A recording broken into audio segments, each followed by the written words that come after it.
যায়। বাহ, বেশ তো। প্রিজারভেটিভ না থাকলে তো সেটা শরীরের জন্য ভালো, আর জিনিসটাও অনেক দিন থাকে। একটু খেয়ে দেখুন না।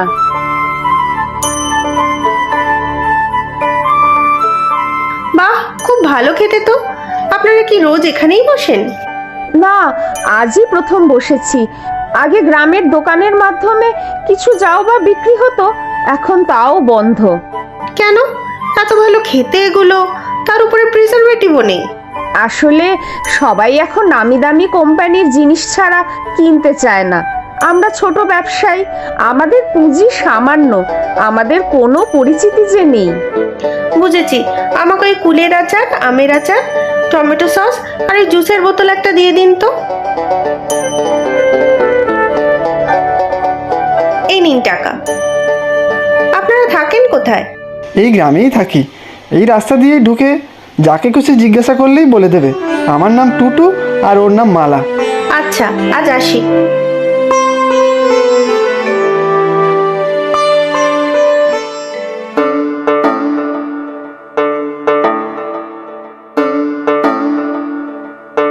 আচ্ছা, এখানে মালার বাড়িটা কোথায় বলতে পারবেন? মালা? টুটু ওর স্বামীর নাম, আচার বানায়। ও তাই বলুন, টুটুর বাড়ি। এই দেখুন না, আমার দোকানেও ওদের বানানো আচার সস সব পড়ে আছে, বিক্রি নেই।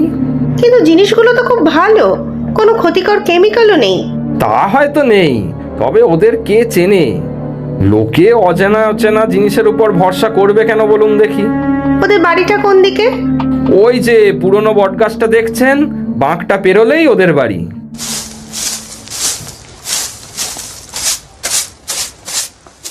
দিদি, আপনি আসুন আসুন। ওগো শুনছো, দেখো কে এসেছেন। আপনি? আসুন আসুন, বসুন। মালা, দিদির জন্য চা করো একটু। এত ব্যস্ত হয়েও না তো তোমরা, অনেক কথা আছে তোমাদের সাথে। আগে বসুন দিদি। আমি সরকারি কাজের সাথে যুক্ত। বিভিন্ন ছোট ব্যবসায়ী যাদের ছোট পুঁজি, তাদের সরকারের তরফ থেকে সাহায্য করা হয়, তাদের তৈরি জিনিস বিক্রি করার ব্যবস্থা করা হয়। সরকার আমাদের টাকা দেবে? টাকা দেবে, কিন্তু অন্যরকম ভাবে। ঠিক বুঝতে পারছি না দিদি, আপনি কি বলছেন? সরকার থেকে একটা প্রদর্শনী করা হয়, সেখানে তোমাদের মতো এইরকম আরো অনেকেই তাদের বানানো জিনিস নিয়ে যায়। বহু লোক আসে, ভালো বিক্রিও হয়। কিন্তু সে তো অনেক টাকার ব্যাপার। মানে ওখানে গেলে তো অনেক অনেক জিনিস বানাতে হবে। এখন তো এত টাকা আমাদের কাছে নেই। সেই ব্যবস্থাও সরকার থেকেই করবে। তোমাদের খাবারগুলো বানানোর জন্য কিছু অর্থ সাহায্য করবে, তারপর বিক্রি হলে তোমরা ঋণ শোধ করে দেবে, তখন বাকি লাভের টাকা তোমাদের। কি পারবে তো? হ্যাঁ দিদি, খুব পারবো। কবে, কখন, কোথায় হবে আমি আগে থেকে জানিয়ে দেব। তবে কাল সরকারি অফিসে গিয়ে কিছু দরকারি কাগজপত্র সই করে আসতে হবে। আমি কালই যাব।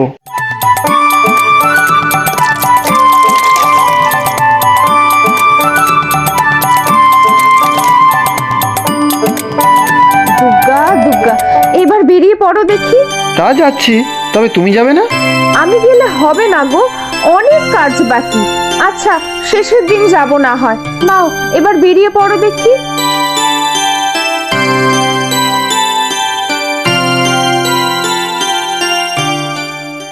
যাই বলো, ওই দিদি আমাদের বড় উপকার করলেন। ওখানের প্রদর্শনীতে যে এত বিক্রি হবে ভাবিনি। ঘরেও যেটুকু যা ছিল সব শেষ, খরচা বাদ দিয়েও বেশ কিছুটা লাভ আছে। সরকারি ঋণ শোধ করেও হাতে আছে বেশ কিছু। এতেই খুশি হয়ে গেলে? ওই টাকায় কদিন চলবে, তারপর আবার না খেয়ে মরতে হবে। এরকম করে বলছো কেন?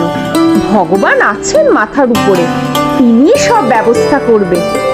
এই যা, একদম ভুলে গেছি। আবার কি হলো? ওই দিদি প্রদর্শনীর পর আমাদের দুজনকে ওই সরকারি অফিসে যেতে বলেছিল, তালে গোলে একদম ভুলে গেছি। কেন কেন যেতে বলেছে কেন?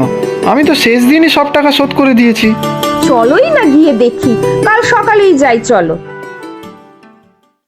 তোমরা না এলে আমি কাল পরশুর মধ্যে তোমাদের বাড়ি যেতাম। কিছু কি হয়েছে? আমি তো সব টাকা শোধ করে দিয়েছি। টাকার কথা নয়, প্রদর্শনীতে কত ভিড় হয়েছে দেখেছিলে? সত্যি দিদি, আমাদের যে এত জিনিস বিক্রি হবে হবে ভাবিনি। ওখানে অনেক বড় কোম্পানির কর্তা ব্যক্তিও ছিল, যারা যতগুলো স্টল ছিল তাদের সবার খাবার খেয়েছিল, কিন্তু সবচেয়ে পছন্দ হয়েছে তোমাদেরটা। এসবই আপনার জন্য। আমি কিছুই করিনি। এই প্রদর্শনীর আরো একটা উদ্দেশ্য ছিল যে কয়েকটি প্যাকেটজাত খাবারের বড় বড় কোম্পানি তাদের নিজেদের কিছু শাখা বিভিন্ন গ্রামাঞ্চল আর মফস্বলে খুলতে চায়, আর সেই শাখাগুলির কারিগর হবে স্থানীয় লোকজন। কেন স্থানীয় লোকজন কেন? স্থানীয় হলে প্যাকেটজাত খাবার কোম্পানি থেকে শাখা কোম্পানিতে আনা নেওয়ার যে একটা বড় খরচা সেটা বাঁচবে।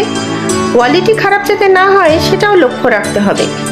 বানাবে স্থানীয় লোকজন, আর তাতে বিক্রি করারও ঝামেলা নেই। কোম্পানি সব মাল নিয়ে নিজের নামে বিক্রি করবে। কিন্তু আপনি আমাদের ডেকে পাঠালেন কেন সেটা তো বুঝতে পারছি না। তোমাদের বানানো আচার সস এক কোম্পানির কর্তা ব্যক্তির খুব পছন্দ হয়েছে। সবচেয়ে বড় কথা, তোমাদের খাবারে কোনো রকম ক্ষতিকর সংরক্ষক নেই। তাই কোম্পানি চায় তোমরা তাদের হয়ে গ্রামাঞ্চল আর মফস্বলের শাখা কোম্পানিগুলির এই প্যাকেটজাত খাবার বানানোর দায়িত্ব নাও। এই যে অনেক বড় দায়িত্ব দিদি। আমাদের ছোট পুঁজি, ছোট জায়গা, এত মাল বানানোর জায়গা আর টাকা যে আমাদের নেই। সে সব ব্যবস্থা কোম্পানিই করবে।